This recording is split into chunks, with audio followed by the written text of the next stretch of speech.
بسم اللہ الرحمن الرحیم۔ السلام علیکم ورحمۃ اللہ۔ رمضان کریم۔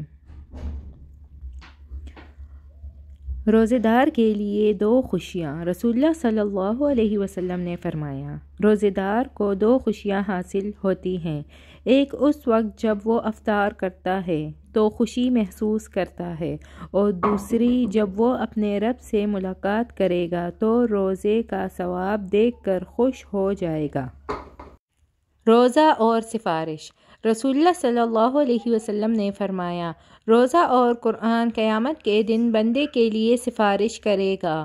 روزہ کہے گا، اے میرے رب، میں نے اس بندے کو کھانے پینے اور اپنی خواہش پوری کرنے سے روکے رکھا ہے، لہٰذا اس کے بارے میں میری سفارش قبول فرما۔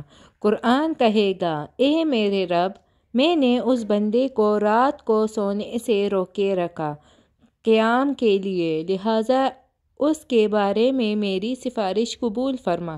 چنانچہ دونوں کی سفارش قبول کی جائے گی۔ سحری میں برکت۔ سحری کھاؤ کیونکہ سحری کھانے میں برکت ہے۔